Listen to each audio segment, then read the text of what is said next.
All right, so let's just dive in. As you're going through the process of being a Montessori parent, the question comes up, when do we burst that bubble? When is it time to go into the real world for real school and toughen up? That's kind of the question we get every year, and that's what we're addressing today. I have a couple of quotes I wanted to share with you to start with. Michael Duffy is a Montessori educator and researcher, and he says, you, the Montessori parent, probably embraced the Montessori program without reservation when you first enrolled your child as a 2 or 3-year-old. But you may have gotten nervous as you move toward the elementary level where things start to count for real. You may have made the choice to entrust the education of your child to a pedagogy that is perhaps unfamiliar to you, a leap of faith that deserves some reassurance from time to time. I went to traditional school. Is there anyone in here who went to a Montessori school? Yeah. So your kid is doing something all day that looks very different from what you remember. And here's one more quote. This is Alfie Kohn, who's a pretty famous education writer. He wrote The Homework Myth and The Schools Our Children Deserve. I thought this was kind of funny. He says, talking about a progressive school, not specifically a Montessori school, some people were bothered by the obvious differences between our school and conventional ones. We spent too much time walking around outdoors. We called teachers by their first names. The children couldn't wait to get to school. There must be something wrong. This represents what I've come to call the Listerine theory of education. Listerine had an ad campaign to try to turn its vile taste into a reason to buy it. If it's this disgusting, it must work well. And that's basically our understanding of education. If it's unpleasant, it must be effective. And conversely, if the kids are having a good time, they can't be learning anything. All right, this is a very brief, it's a 3-minute video. There's a neuropsychologist named Dr. Stephen Hughes, who's a big advocate for Montessori, and we're gonna hear what he has to say.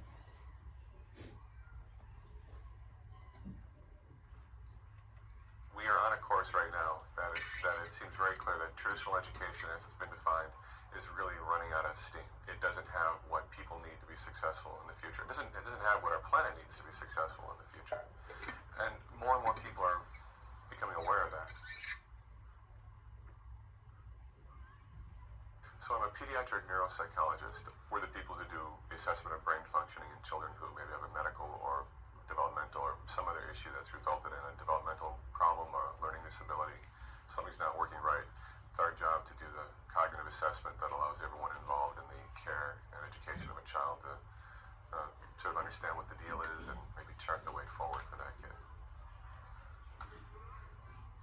It's dawning on people that education should be about the development of the person and really not about knowing things, specific, discrete facts. We're going to see other approaches to education become more popular and be seen as more relevant. What I would hope would be that over the next 25 years, people see that Montessori is just not one of a number of possible alternative educational approaches. It really is a fantastic educational approach. Marie Montessori really got essentially everything right, so far as I can see. She anticipated so much of what we know about neuroscience, brain development, optimal models of education. I think it's becoming clearer anyway, that what Montessori is offering is a kind of wide-scope development of the human person and their consciousness, their brain. There's some great research on Montessori and also Montessori-like things. For sure, the place that everyone needs to start is Angeline Lillard's article published in Science in the fall of 2006. Dynamite study, fantastic design. She saw academic benefits. She saw, particularly in things like creativity and self-expression, the sophistication of language use and writing. But there are also some things that, if we take a minute and think about how, what we want for our kids from an academic or from a school experience, things like socialization. I mean, there were clear differences in basically how kind they were to one another and how collaborative they were in their style of play. And what traditional education was designed for may not be relevant so much in this era. People aren't going to enter the workforce and have a career and work at one place for the rest of their lives. People are going to have many careers, many jobs. That just seems to be the nature of how the world is changing. And what children need is the kind of broad scope ability to deal with situations, size things up, and figure out a sensible way forward in any setting that they find themselves in.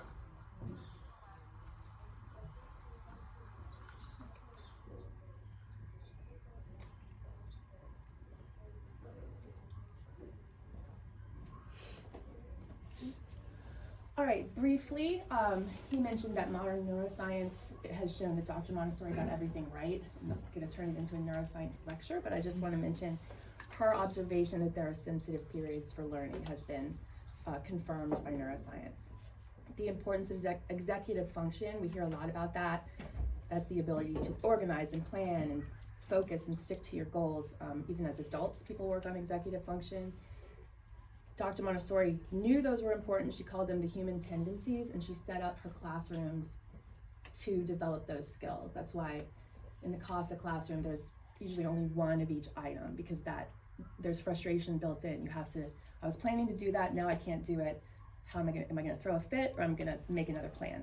So it starts early, and so she knew 100 years ago that those skills would be important. Something called mirror neurons were discovered in the 2010s, and that confirms Montessori's observation that children are absorbing their environment. There's neurons that fire when we see someone do an action, and then they refire even stronger when we repeat that action, so we're absorbing the environment around us, children especially. And then the funny looking picture, the cortical homunculus, is the human body drawn to scale based on the number of sensory neurons in the brain for each organ, and those hands obviously are enormous, and Dr. Montessori says the hands are the instrument of man's intelligence. So everything she set up in the early 1900s has been confirmed by modern science. I'm sure you've seen this before as Montessori parents. We all know what the traditional school is like. The characteristics of the Montessori elementary classroom that I'm going to talk a little bit about are the multi-age classroom, and it's by design, 3 years. It's not because we ran out of space and we had to smush some classes together. We have more flexibility in our curriculum and self-pacing among the children. Student choice is essential. It's student-directed rather than teacher-directed. There's freedom of movement, and we don't rely on rewards, external rewards or grades and testing. It's more intrinsic. So why do we do that? The multi-age classroom gives the children a chance to learn from each other, and I've experienced fourth graders who are able to do sixth grade work and vice versa. Not everybody fits along these predefined, 1 year altogether single grade classrooms. The younger children can learn from their peers, and then as you work your way through the 3 years, you get to be the mentor in the end. And that even goes in our community. We have our upper L. For each of the class jobs, there's an upper L person and a lower L, and the elders kind of guide the younger ones in doing those class jobs. Another benefit of the multi-age classroom is continuity and confidence. So the kids stay in the same environment with the same teachers for 3 years. I've only ever been a Montessori teacher. I can't imagine having kids for only 1 year and having them all leave. It's just when I've gotten to know them. The only negative of this is that when they leave in sixth grade, I ugly cry because I'm so sad. It's a very hard day for me, but we have really, really close connections with our students. And they, by the time they're in that third year, feel very, very confident and at home in their community. Flexible curriculum and self-pacing, we do have a curriculum that we follow. I have about 12 binders back there. That is the Montessori elementary curriculum. However, we're not, there's no external schedule imposed upon us. We can stop and take some time if the kids are really interested in a particular topic. And then self-pacing, meaning that if a student truly is not ready for what is, quote unquote, second grade math, they can do what they need to do. Or if they're a second grader but they're ready for more advanced math, the pace is determined by the child. It doesn't mean self-pacing in the sense that there are no deadlines ever, that they do have to learn how to follow through and finish something that they started, but it's self-pacing on kind of a grander scale. Student choice being an essential element. If you have an element of choice, you feel like you have agency over your day. It doesn't mean you can choose to do nothing. You can't say, no thank you, I don't want to learn fractions, but you can choose to do it first thing in the morning and get it over with. Some people choose to do it at the last minute. It doesn't always work for them. But even in something like a math follow-up assignment, maybe there's 20 problems, please choose 15. There's always an element of choice in the children's follow-up work. Student directed versus teacher directed. That means that the kids have agency over the classroom rules. We meet at the beginning of the year, come up with rules for our classroom. We vote and we discuss on decisions that affect the entire class. They have what we call the agenda, where they can write complaints, usually, that the children work together to resolve. And they're also responsible for caring for their environment. So if you spilled something, you don't just walk away and let an adult clean up after you. It's your responsibility to clean that up. Freedom of movement, being able to move freely. If you've been sitting for a while, you need to get up and stretch, you're welcome to get up and stretch. It's also built in, especially in the CASA and lower L, where they need to get up and move, and moving around, being active while you're learning has been shown to help memory and focus. And just being free to move empowers students. Just as an aside, we have our first cohort that finished our middle school program. They're seniors in high school right now. And we asked them, how is it? How were you prepared? And it was very positive, but one kid said he just can't get over the fact that he has to raise his hand to go to the bathroom. Like, it just seems like a basic human right. Like, if you need to go, you can get up and go, and they have that basic human right. And then finally, the intrinsic motivation, intrinsic rewards. Many psychological studies have shown if people are doing something just for the joy of doing it, when you start imposing either competition or someone's going to evaluate it and grade it, it becomes less joyful. It robs the children of that joy. That's the quote that I have. Chasing test scores and grades rob students of their love of learning. We do limited testing. They get a spelling test every week, but those are on the words they've been working on. We do, as far as standardized testing, we do something called MAP, which is Measures of Academic Progress. We do it twice a year, but we start in 3rd grade, and we really treat it as a practical life. Like, practice taking this test. There are no stakes to the test. They just, because they're going into a world of testing, when they leave us, they need to have seen it before. All right. There's lots of educational research that supports Montessori. Angeline Lillard, that was mentioned in the video, she is a Montessorian, and she sought to design a study that would show how great Montessori is, and she did just that. But just so you know, it's not just Montessorians that think Montessori is great. This is a book by an educational psychologist called The End of the Rainbow, How Educating for Happiness, Not Money, Would Transform Our Schools.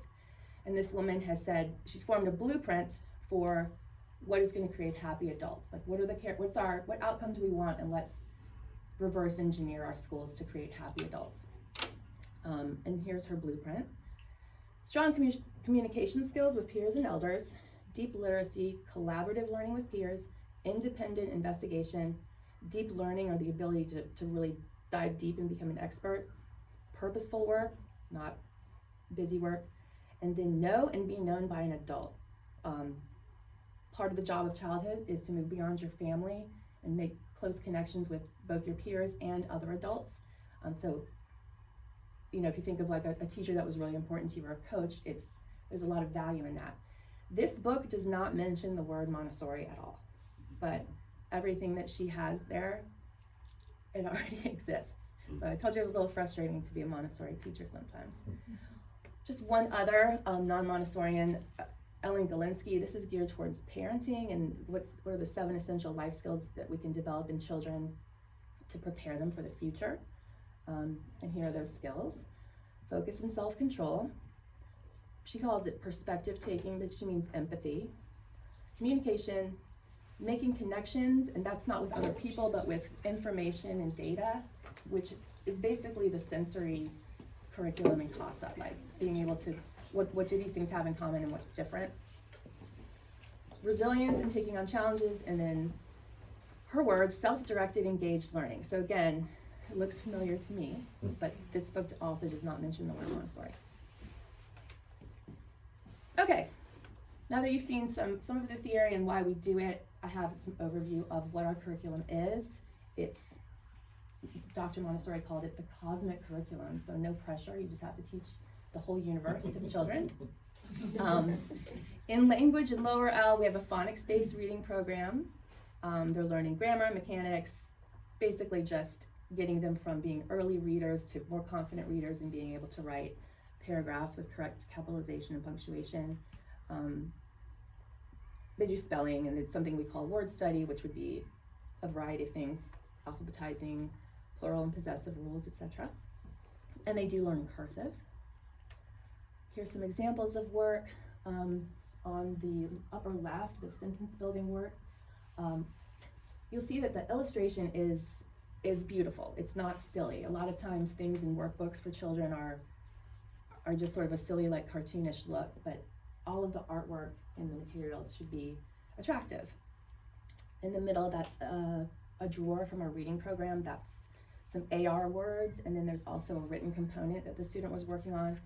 And then on the right, word study are a series of cards that you match up almost like dominoes, and after you match them, you record it in a copybook, and so that student had done some antonyms work. Now the math curriculum is all of those magical materials that are on the shelf, where Dr. Montessori really, that's the genius, I think, of the program, is she took these abstract processes of math and made them concrete. You can hold, you can do division with your hands, long division. The children will start with numeration and work through all 4 of those operations, and we also do the other concepts like time and money, measurement, etc. In lower L, with the younger kids, it's often a one-on-one math lesson, or maybe 2 of them, and that will change in upper L, where they like to work in groups. But they're just, it's all over the place in math. Everyone's kind of on their own track, and the teachers are giving them the lessons that they need. Here are some pictures. The subtraction strip board is making the concept of subtraction along a number line concrete. Along the bottom there's building some quantities. Those cubes right here are thousands, the squares are hundreds, the bars are tens, and then we have units. So this student took this math card, which gave her a number of quantities to get, and I believe she was exchanging because there would have been more than 10 at each level. Here's the stamp game, another concrete material for all 4 operations. And then these students are doing some abstract long division, which is just, long division like we all know how to do it.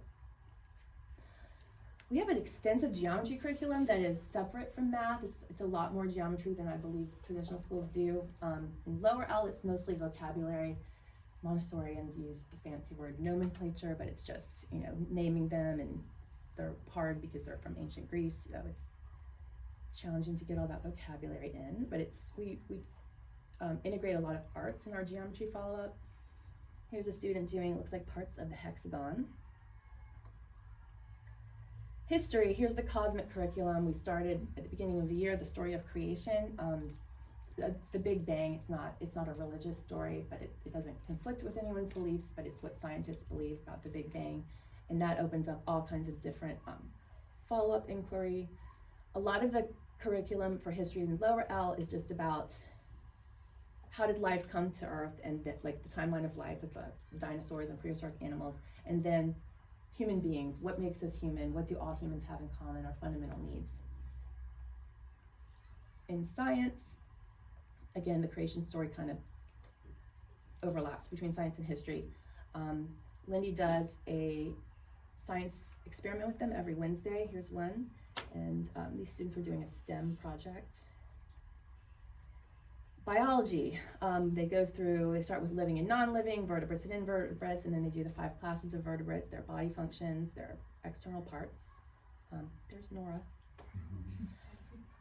For continent studies, there's a lot of geography. We have what we call the biome cards, where say it's the wetlands of Africa, and it'll have a plant, an invertebrate, one of each of the 5 vertebrates, and then a group of people, and it gives you a lot of information about the Earth. So again, we're trying to teach them about the whole universe.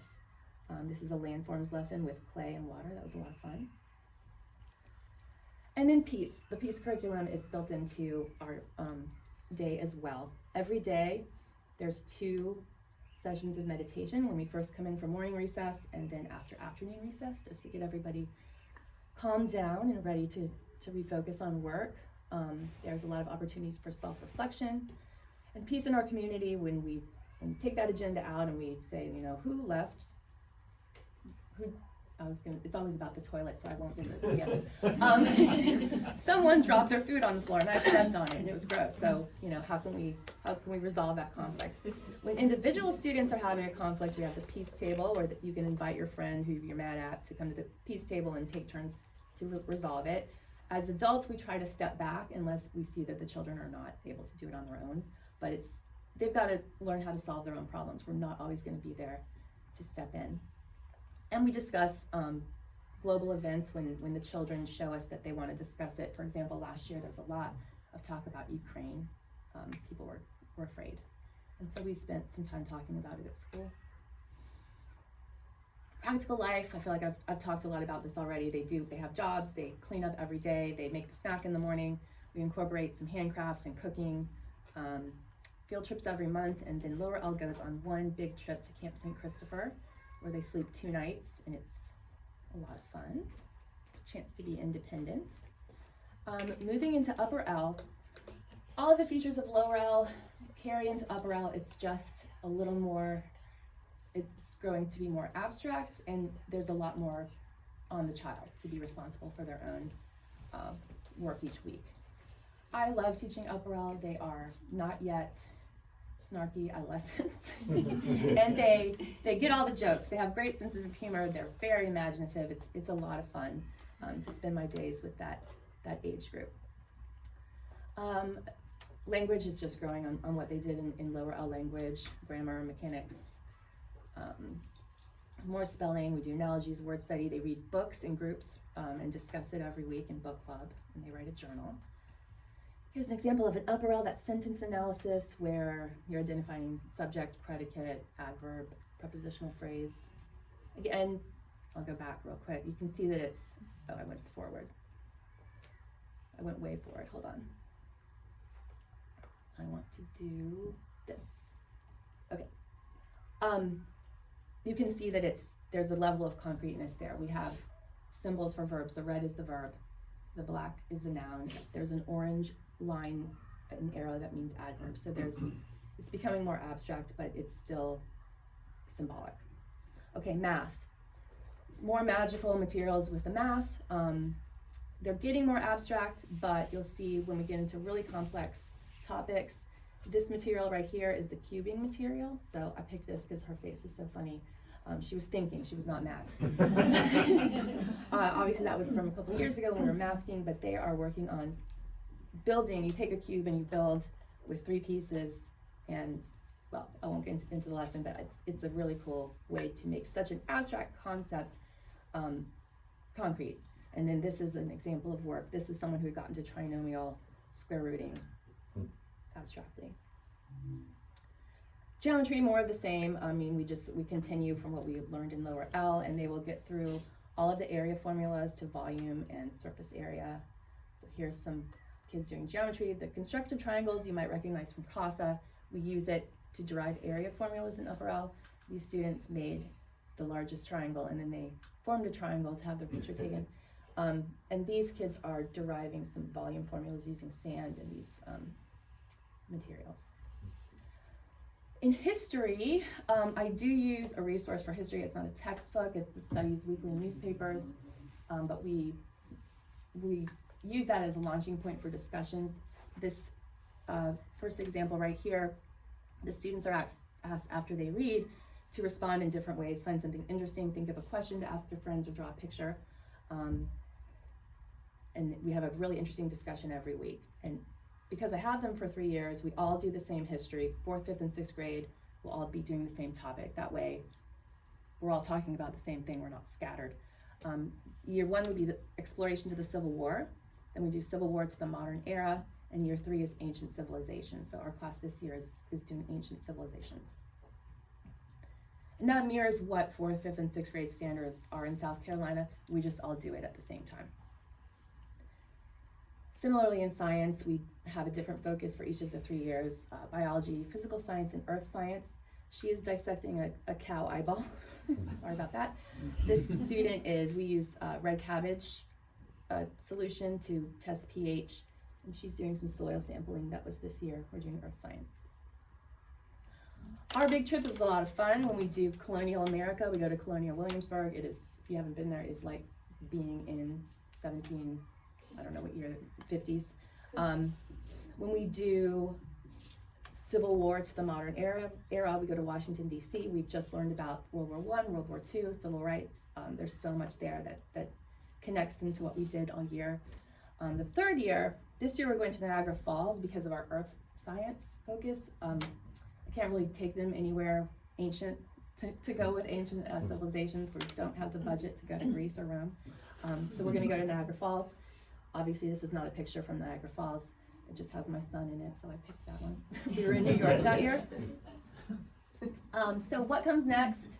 I'm a huge advocate for the Sundrops farm school program. My son went through it. I have 3 kids. They had 3 different, very, very different experiences, and it was by far the best because it was developmentally appropriate for that very tough time in a kid's life. But wherever they go, they're very well prepared. Even if they're going to a big public school, you don't have to practice being in a big classroom to be with a big group of people because they've learned self-reliance. They have time management, they know how to set priorities, they can organize, they know themselves, they know their strengths and weaknesses, they're kind, they're good friends to others, they're respectful, and they've learned to love learning for its own sake. So to answer, this is the last slide, to answer the question, this is what Dr. Stephen Hughes said. Remember I said, when is it time to pop the bubble and go out into the quote-unquote real world? He said, which is the real bubble? Because the truth is, success in life is not built on a foundation of standardized tests, but on the freedom to make difficult choices and experience their consequences. Success in life is not built on grades and percentages, but on self-awareness and self-improvement. Success in life is not built on artificial competition among same-age peers, but on the genuine collaboration between generations. Success in life is not built on cheating the system, but on having the wisdom and courage to transform it. All right, that's it. I would like to hear what questions you have.